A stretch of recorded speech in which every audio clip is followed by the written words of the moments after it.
2025 will be remembered as a year that left a permanent scar on the world of music. The industry was rocked over and over again, saying a final goodbye to an astonishing number of foundational icons. And it all culminated with a single, devastating day that saw two massive names gone in one blow. The man they called the Prince of Darkness finally saw the light. The godfather of heavy metal and later a reality TV star. Ozzy Osbourne, 76, who defied every expectation for over 5 decades, ultimately succumbed to the relentless toll of Parkinson's disease and a severe spinal injury. The voice behind Black Sabbath's Paranoid and a solo icon with anthems like Crazy Train lived a life of legendary excess. His later years showed a different man, a loving father and husband on TV, proving that even the darkest princes can find redemption, though his body bore the scars of his chaotic past.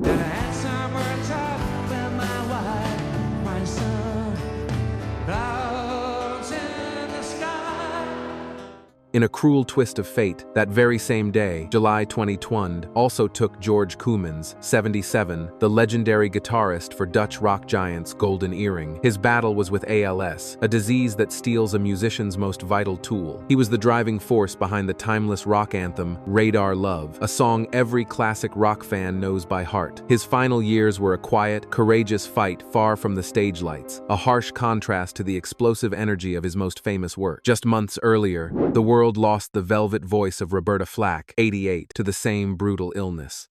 We could be a family. We both know the toughest part. She first found fame with The First Time Ever I Saw Your Face, but it was the haunting Killing Me Softly with His Song that cemented her as a legend. After famously retiring due to her ALS diagnosis, she spent her final years unable to share the instrument that defined her. A peaceful yet profoundly sad end for an artist who gave the world so much gentle beauty. The year's first major goodbye came early on January 3rd with the passing of soul singer Brenton Wood, 83, from natural causes. While his name might not be known to all, his music absolutely is. The Oogum Boogum Song and Gimme Little Sign are pure, irresistible slices of 60s soul that continue to light up movies and commercials decades later. He represents those artists who created a handful of perfect moments that outlive them, enjoying a long, peaceful life after his moment in the sun. Behind some of hard rock's biggest sounds was guitarist John Sykes.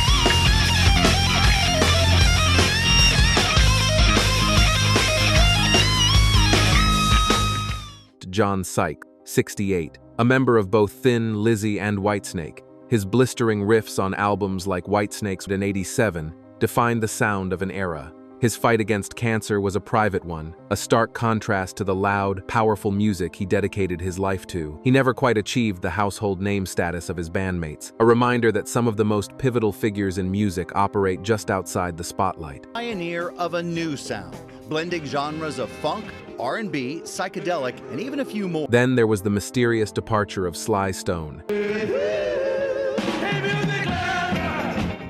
The mastermind behind Sly and the Family Stone and albums like Stand, he fused funk, soul, and rock to create messages of unity and joy with songs like Everyday People and Thank You. Yet, after his peak, he vanished, battling addiction and becoming famously reclusive. His story is a cautionary tale of the immense pressure of genius and the difficulty of sustaining the very happiness you preach. My good friend Dickie Betts, when I was about 10 years old, I went to a place band played, and the band at that time was called the Jokers, and I got up and jammed with the Jokers, and that memory remained with me until I got to the point of writing Rock and Roll Hoochie Coo, where in the first verse it actually says there was a band called the Jokers and they were laying it down. And that was Dickie Betts. Another cornerstone of the 70s rock scene, Rick Derringer, 78, left us in May. He shot to fame as a teenager with Hang On Sloopy by the McCoys, and later crafted the rock anthem, Rock and Roll Hoochie Coo. His real legacy, however, was as a prolific session guitarist, shaping the sounds of everyone from Alice Cooper to Steely Dan. He adapted, evolving from a star into a respected craftsman, a lesson in longevity in a fickle industry. I may not always love you. Perhaps the most anticipated, yet still devastating loss was that of Brian Wilson, 82. As long as there are stars above you, you never need to doubt it. The Beach Boys' mastermind composed some of pop music's most complex and joyful work, most notably the album Pet Sounds and the song God Only Knows. His genius was haunted by profound mental health struggles and the controlling influence of those around him. His later years were seen as a victory, finally receiving his due acclaim, but his story remains one of brilliant light casting deep shadows, a lesson on the fragile line between artistry and suffering.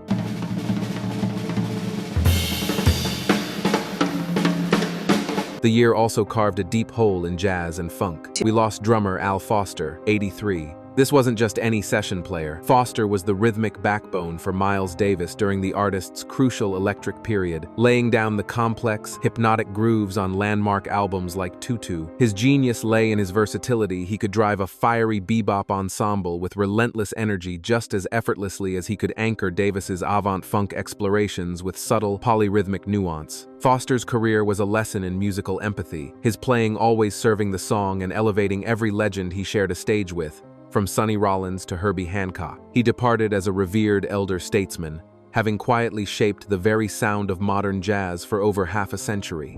And I hope that I can bring some sunshine into your life. And the world grew dimmer without the vibrant sunshine of Roy Ayers, 84. The legendary jazz-funk vibraphonist gave us an eternal anthem with Everybody Loves the Sunshine.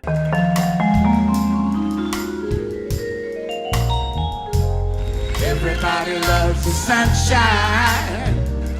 A track that has been sampled endlessly, ensuring his smooth, optimistic sound would forever be a part of the cultural conversation. He passed peacefully, leaving behind a legacy of pure, unadulterated joy.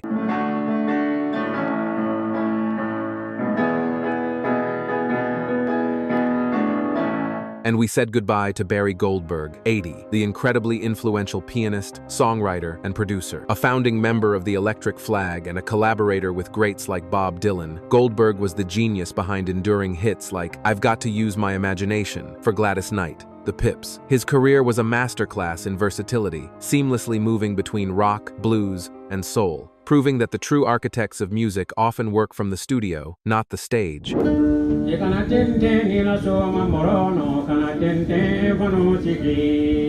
From the global stage, we lost Gambian kora master Fode Musa Suso, 79. A direct descendant of the kora's inventor, he was born into a griot family, making him a hereditary guardian of West African musical history. After emigrating to the U.S. in 1977, he became a pivotal force in world music fusion, most famous for his groundbreaking electro-funk work with Herbie Hancock on the album Sound System. His pioneering collaborations with artists like Philip Glass and Paul Simon masterfully bridged centuries-old Mandinka traditions with modern American jazz, rock, and electronic music, bringing the sounds of the kora to a vast new audience. And in another unexpected blow, the surrealist filmmaker and dedicated musician David Lynch, 79, left us. People should know and remember the word transcend. Means go beyond. Get to the treasury within each one of us. The treasury is the ocean of pure consciousness, underlying the whole field of relativity,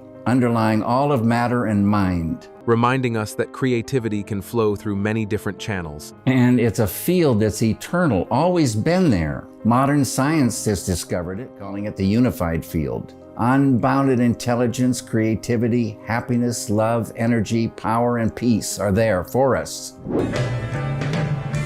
He walks along singing his fairy song.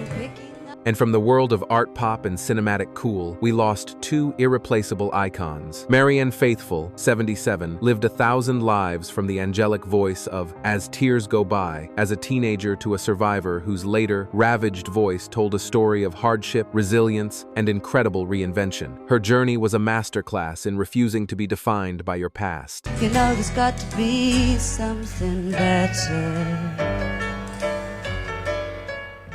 Finally, a piece of pure American pop history left us with Wayne.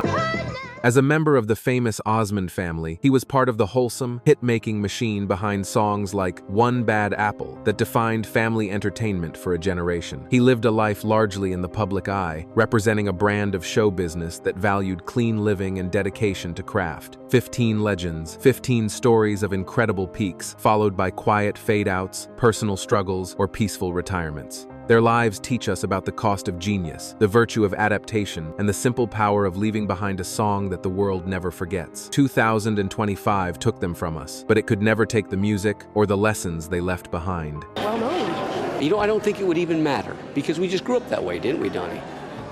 It mattered to me.